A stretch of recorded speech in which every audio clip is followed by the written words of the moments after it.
ચટપટી પાણીપુરી વાળો। મધપુરા ગામમાં રમેશ તેમની પત્ની શીલા અને તેમનો પુત્ર ગોપાલ સાથે રહેતો હતો। રમેશ ખૂબ જ ગરીબ હતો। તે ગામમાં રોજ પાણીપુરીની દુકાન લગાડતો હતો, જેમાંથી તેમનું ઘર ચાલતું હતું। ગોપાલ 19 વર્ષનો હતો, છતાં તે નાના છોકરા જેવું વર્તન કરતો હતો। તે આખો દિવસ બસ ગામના છોકરાઓ સાથે રખડતો હતો અને તેમના વૃદ્ધ પિતા પાણીપુરીની દુકાન લગાડીને ઘરનું ગુજરાન ચલાવતા હતા। ગરમીનો સમય હતો અને ગામમાં આંબા ઉપર કેરીઓ આવેલી હતી। ગોપાલ તેમના મિત્રો સાથે કેરીને તોડવા માટે આંબા પર ચડ્યો। હજી તેમને થોડી કેરીઓ તોડી જશે કે ત્યાં જ તેમનું બેલેન્સ બગડ્યું અને તે ઝાડ પરથી નીચે પડ્યો। નીચે એક પથ્થર પડ્યો હતો, જેના કારણે તેમની આંખોમાં વાગી ગયું। આ જોઈને તેમના મિત્રો ડરી ગયા અને તે વિચારવા લાગ્યા કે આની આંખોમાંથી લોહી નીકળે છે, જલ્દી અહીંયાથી ભાગો, નહીતર આ બધો વાંક આપણા પર આવશે। આ વિચારીને તેમના મિત્રો ત્યાંથી ભાગી જાય છે। ગોપાલના પડવાની ખબર કોઈએ તેમના પિતા રમેશને કહી। રમેશ એ પાણીપુરીની દુકાન ખુલ્લી મૂકીને જ દોડતો ગોપાલ પાસે પહોંચે છે અને બીજી બાજુ તેની માં શીલાને પણ કોઈએ ગોપાલના પડવાની ખબર આપી અને તે પણ દોડતી ગોપાલ પાસે પહોંચી। રમેશ બોલ્યો, ગોપાલ બેટા, શું થયું? જલ્દીથી આંખ ખોલ। પછી શીલા અને રમેશ તેને લઈને હોસ્પિટલ પર પહોંચે છે। ત્યાં ડોક્ટરોએ તેમણે કહ્યું કે ગોપાલને અહીંયા લઈ આવવામાં મોડું થઈ ગયું છે। તેમની આંખો પર ઊંડી અસર થઈ છે અને તેમની આંખોની પૂતળી હવે કામ નહીં કરે, એટલા માટે તે હવે ક્યારેય પણ જોઈ નહીં શકે અને જો આની સારવાર કરાવવી છે તો તેમાં લાખો રૂપિયાનો ખર્ચ થશે। રમેશ પાસે ન તો પૈસા હતા કે ન તો જમીન જાયદાદ કે જેમણે વેચીને તે ગોપાલ માટે ઓપરેશન કરાવી શકે। શીલા રડતા બોલે છે કે હે ભગવાન, મારા છોકરાને કઈ વાતની સજા આપી છે? તે કોઈ ચમત્કાર દેખાડ અને મારા છોકરાને સાજો કરી દે। રમેશ બોલ્યો, શીલા, જો તું જ તૂટી જઈશ તો ગોપાલને હવે કોણ સંભાળશે? કેટલાક દિવસો વીતી ગયા અને પછી ગોપાલ જ્યારે ઘરની બહાર જતો ત્યારે બધા લોકો તેને આંધળો કહીને બોલાવતા હતા। આ સાંભળીને ગોપાલનું દિલ તૂટી જતું હતું। રમેશ અને શીલાએ તેને સમજાવવાનો ખૂબ જ પ્રયત્ન કર્યો।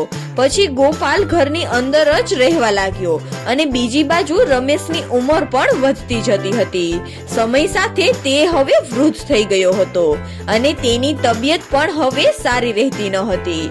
લાંબા સમય સુધી તે પાણીપુરીની દુકાન પર ઊભો રહી શકતો ન હતો। આમ જ એક દિવસ ગરમીથી બચવા તે એક ઝાડ નીચે બેસે છે। થાકના કારણે તેમણે ઊંઘ આવી જાય છે અને પછી તે જ્યારે જાગે છે ત્યારે તેની દુકાન ચોરી થઈ ગઈ હતી। રમેશ માટે કમાવવાનો આ એક જ રસ્તો હતો। હવે તે પણ ન રહ્યો અને આ વાતની ચિંતામાં તે બીમાર રહેવા લાગ્યો અને તેને ખાટલો પકડી લીધો અને ગોપાલ પણ આ બધું જોઈને ચિંતામાં રહેવા લાગ્યો। એક દિવસ ગોપાલ તેમની માને કહે છે કે મમ્મી, મારા કારણે પપ્પા કેટલા ચિંતામાં રહે છે, એ મારાથી હવે નથી જોવાતું। શીલા બોલી, તું સાચું કહે છે બેટા, તેમની આવી હાલત તો હું પણ નથી જોઈ શકતી। ઘરમાંથી બધું જ રાશન હવે પૂરું થવા લાગ્યું છે।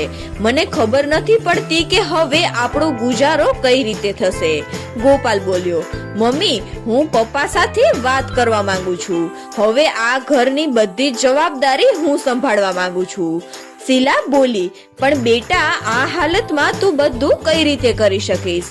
ગોપાલ બોલ્યો, મમ્મી, હવે તું પણ બધાની જેમ મારી આ વાતને મારી કમજોરી સમજે છે। મેં ઘણા લોકોને જોયા છે જે અપાહિજ હોય છે છતાં પણ તે પોતાનું ગુજરાન ચલાવે છે।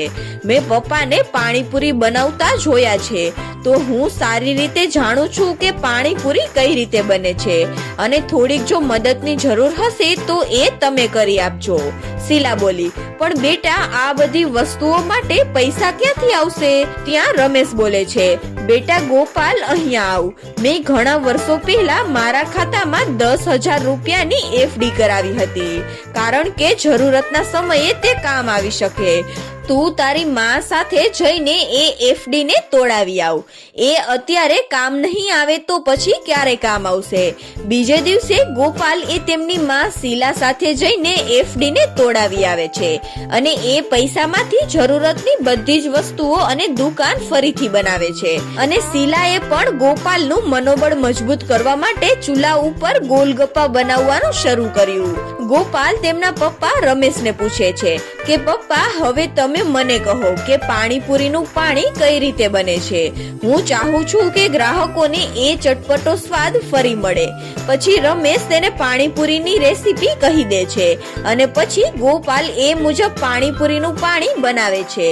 છતાં પણ તેને પાણીપુરીમાં કોઈ કમી લાગતી હતી. ત્યાં તેની નજર ફળિયામાં ઉગેલા ધનિયા ફુદીના પર પડી. ગોપાલ જઈને તે તોડીને લાવે છે અને આ ધનિયા ફુદીના સાથે કેટલાક મસાલા ભેળવીને પાણીપુરીનું પાણી તૈયાર કરે છે. ગોપાલ એકદમ ચટપટું પાણીપુરીનું પાણી બનાવે છે. એ પાણીને ગોપાલે દુકાન પર રાખીને તેને વેચવા માટે નીકળી પડે છે. આ જોઈને લોકો કહેવા લાગે છે કે જરા જુઓ તો ખરા, રમેશનો આંધળો છોકરો હવે પાણીપુરી વેચવા માટે નીકળ્યો છે. ભલે ગમે તેટલા પ્રયત્ન કરે, પરંતુ જે સ્વાદ તેમના પિતા રમેશની પાણીપુરીમાં હતો એ હવે ક્યારેય નહીં મળે. છતાં ચાલો પાણીપુરી એકવાર ટેસ્ટ કરીએ. આમ પણ ઘણા દિવસો પછી ગામમાં પાણીપુરી જોવા મળી છે. એ બંને ગ્રાહકો ગોપાલની દુકાન પર પાણીપુરી ખાવા લાગે છે. તેમાંથી એક ગ્રાહક બોલ્યો, અરે વાહ, આ મસાલેદાર પાણીપુરી ખાઈને તો મજા જ આવી ગઈ. આ પાણીપુરી તો રમેશની પાણીપુરી કરતા પણ વધારે ટેસ્ટી છે. સાચે પાણીપુરી ખાઈને તો મજા જ આવી ગઈ. આજ પહેલા મેં આવી પાણીપુરી ક્યારેય નથી ખાધી. એ દિવસે ગોપાલને ખૂબ જ કમાણી થઈ. એની પાસે ગ્રાહકોની લાઈન લાગવા લાગી. સાંજ થતા જ પાણીપુરી પૂરી થઈ ગઈ અને ગોપાલ ખુશી ખુશી ઘરે પહોંચે છે. ગોપાલ પાણીપુરી વેચવા માટે ગામમાં જતો હતો અને રોજ ગ્રાહકોની પાણીપુરી ખાવા માટે લાઈન લાગતી હતી. પાણીપુરીની દુકાન પર ભીડ એટલી વધવા લાગી કે ગોપાલને દુકાન પર કામ કરવા માટે એક છોકરો રાખવો પડ્યો. ધીરે ધીરે ગોપાલને લોકો મસાલેદાર પાણીપુરી વાળાના નામે ઓળખવા લાગ્યા. હવે તેની આર્થિક પરિસ્થિતિ સુધરવા લાગી હતી.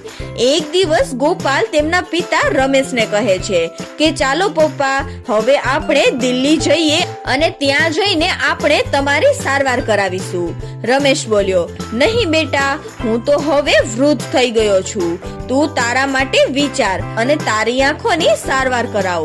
ગોપાલ બોલ્યો, તમે ચિંતા ન કરો પિતાજી, હવે મારી પાસે એટલા પૈસા આવી ગયા છે કે હું તમારી અને મારી બંનેની સારવાર સારી રીતે કરાવી શકીશ. બંનેએ દિલ્હી જઈને પોતાની સારવાર કરાવી અને બંને સારી રીતે સાજા થઈ ગયા અને ફરી પોતાના ઘરે આવીને બંને બાપ દીકરાએ પાણીપુરીનો ધંધો શરૂ કર્યો અને જોત જોતામાં તેમની કમાણી વધવા લાગી અને તે લોકો સાથે મળીને સારી રીતે પોતાનું જીવન વિતાવવા લાગ્યા. તો બાળ મિત્રો, આ વાર્તા પરથી આપણને શીખવા મળે છે કે કોઈ પણ મુશ્કેલ પરિસ્થિતિમાં હાર માન્યા વગર પ્રયત્ન કરતું રહેવું જોઈએ. પ્રયત્ન કરવાથી જ એ મુશ્કેલીનો હલ આવે છે.